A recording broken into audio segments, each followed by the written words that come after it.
Hello សួស្តីបងប្អូនថ្ងៃនេះខ្ញុំមានវីដេអូមួយទៀតខានចេញវីដេអូយូរដែរឥឡូវខ្ញុំមានវីដេអូនេះខ្ញុំបង្ហាញពីរបៀបធ្វើនំដុតពីចិនគេហៅថានំខៃស៊ីនណាហើយខ្មែរយើងគេហៅនំដុតចិនឥឡូវខ្ញុំចាប់ផ្ដើមថ្លឹងម្សៅហើយម្សៅហ្នឹងយើងប្រើម្សៅមីអញ្ចឹងយើងបន្ទាប់ពីថ្លឹងម្សៅហើយខ្ញុំមកថ្លឹងគ្រឿងផ្សំដែលយើងធ្វើស្នូលអញ្ចឹងនៅក្នុងហ្នឹងមានស្ពៃខ្មៅនិងសាច់ជ្រូកច្រាមអីទាំងអស់ហ្នឹងអញ្ចឹងយើងយកមកត្រាំទឹកស្ពៃខ្មៅហ្នឹងហើយសាច់ជ្រូកយើងយកទៅច្រាមយកទៅកិនក៏បានច្រាមបានតែសាច់ជ្រូកត្រូវឲ្យជាប់ខ្លាញ់មិនឆ្ងាញ់ណាហើយបន្តមកទៀតយើងលាយគ្រឿងផ្សំឆាវាជាមួយនឹងខ្ទឹមបារាំងទឹកនេះខ្ទឹមសទៅអីអញ្ចឹងណាហើយបន្តមកទៀតយើងហាន់ស្លឹកខ្ទឹមដាក់ចូលហើយសាច់ជ្រូកយើងឆាវាឆ្អិនហ្នឹងទៅងាយស្រួលទៅពេលយើងដុតទៅឲ្យឆ្អិនតែម្សៅហើយម្សៅយើងបច្ចេកយើងអត់ខ្ញុំមកធ្វើម្សៅនំមកស្ទប់ទេគឺភាគច្រើននំខាងទួនហ្វានំអីពួកចិនហ្នឹងគាត់ធ្វើនំមកស្ទប់អត់ឆ្ងាញ់ទេខ្ញុំហូបឲ្យខ្សោះតែខ្ញុំធ្វើអានេះខ្ញុំធ្វើនំរបៀបចិនចំហ្មងគឺនំវាប្រហែលជាទៅពេលយើងហូបទៅគឺ3 4ស្ទប់ដូចគ្រូសងអញ្ចឹងនំវាប្រហែល5 6 7ស្ទប់អញ្ចឹងពេលយើងខាំទៅខ្ញោកស្រួយវាជន់លើគ្នាវាមានជន់ណាហើយពាក់ព័ន្ធមួយឡយើងប្រើឡដុតនេះ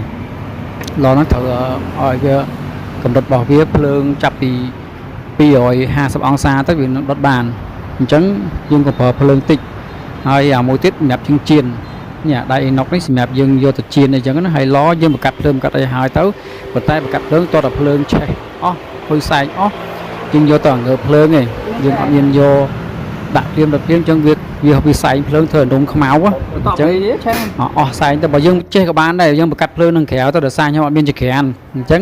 យើងមានចក្រានអត់មួយទៀតយើងបង្កាត់ភ្លើងនឹងចក្រានហើយចាំយើងយកអាភ្លើងមកដាក់ចូលឡហើយបន្តមកទៀតយើងយកអាម្សៅនេះយើងចាប់ដើមដាក់វិចមួយស្នូលវាហើយយើងរោយល្ងខ្មៅហើយយើងសកត់វាតិចថ្នមសិនទៅមកវាបាយស្នូលមកវាចេញសាច់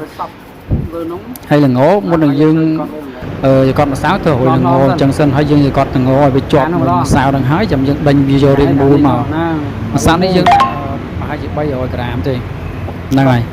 ហើយចឹងស្នូលទាំងអីទៀតវាចូលចិត្ត380ក្រាមហើយយើងសកត់វាចឹងដេញវាចឹងតែដេញមួយចឹងងាយស្រួលទៅពេលដែលយើងយកទៅជៀនហើយយកទៅដុតច្រឡំជៀនយកទៅដុតនៅក្នុងឡងទៅគឺវាអេមហ្មងហើយនំនេះយើងជៀនក៏បានដែរ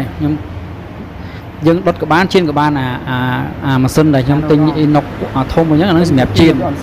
ហើយអាឡនេះសម្រាប់យើងដុតនិយាយទៅបើសិនជាយើងដុត 4-5 នំចោលឡើងហើយតែពេល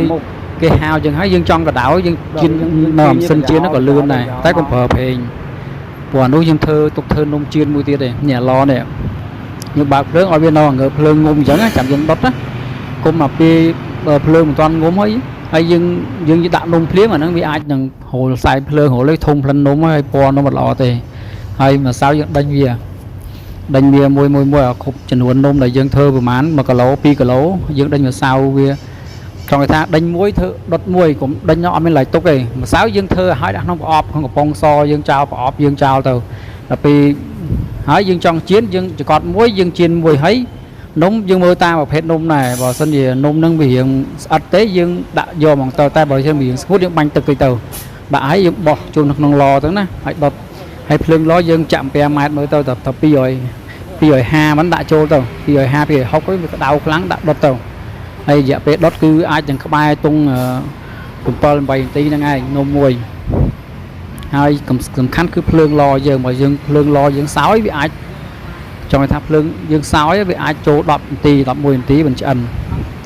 អញ្ចឹងពាក់ព័ន្ធជាមួយនឹងនំដុតចិត្តហ្នឹងយើងត្រូវការបច្ចេកទេសហើយនឹងត្រូវការធ្វើស្នូលហើយនឹងនិយាយទៅគោលការណ៍របស់វា3សំខាន់ទី1គឺម្សៅទី2គឺស្នូលទី3គឺដុតត្រូវចេះប្រើភ្លើងហើយសបកម្សៅហ្នឹងយើងមិនមែនចេះតែធ្វើទេមិនមែនធ្វើដូចសបកភីហ្សាដូចអីមួយជាន់អត់ទេណានេះចាំមើលចុងវីដេអូរបស់ខ្ញុំឃើញហើយគឺម្សៅវាសតបវាដូចនំពីអញ្ចឹងដូចនំក្រូសងអញ្ចឹងវាច្រើនជាន់លើគ្នាបើយើងហូបទឹកវាឆ្ងាញ់អាហ្នឹងខ្ញុំបញ្ជាក់ប្រាប់គឺពួកនំដុតខៃស៊ីនហ្នឹងគឺធ្វើសបកវាឲ្យឆ្ងាញ់កុំធ្វើមួយជាន់វាហូបទឹកខ្សោះដូចនំយើងសម័យមកដូចអានំប៉ោងនំអីមួយជាន់ដូចសបកភីហ្សាមួយជាន់អញ្ចឹងយើងហូបទៅវាអត់មានសតបខាំមកចោកញាប់លើគ្នាទេហើយម្សៅហ្នឹងយើងលាយគ្រឿងផ្សំវាតែ3 4មុខទេអត់លាយច្រើនទេសំខាន់គឺយើងចេះរើម្សៅទៀតម្សៅប្រភេទប្រេនម៉ាអីដើម្បីយកមកធ្វើនំហ្នឹងវាឆ្ងាញ់កុំយកម្សៅមីធម្មតាមកធ្វើអត់ឆ្ងាញ់ទេ hay là việc đất đôi chung trẻ rằng dương trong ban color đất nó có bán cho ngồi po color thứ mấy anh đôi dương sủi dần vườn color dương cho ngồi bán đất thì nó có bán rồi vì xẻ là nó có bán tay sầm khăn cứ nôm nhóm nhung do nó cứ bị sủi vậy hay việc tập viên sủi dương khám tới việc nhọc snow chỉ muốn sạch chuột nó việc tì cho một dương tất vì ngày này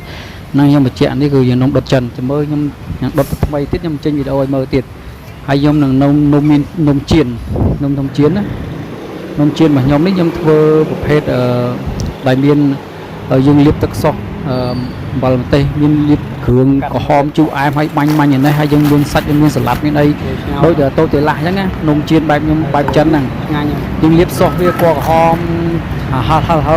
bẻ liệp lớn núm nông chiên á hay bật mà tiếp bên dương đã sạch lạt đã dương đã lái đã ho đọt đã hay dương bọt tôi thì lại rằng năng ngày dương chạy bên năng lấy dương cho đau nôm không mẹ nôm nhưng cắt hai ở ngoài cái nhé bị sùi nhau trắng hỏi dương chọn chỗ thòng mà một té hay cắt 4 đồng hay mơ sự to mà sao giờ mơ to mà sao nhóm vì ăn miên mà cho ăn có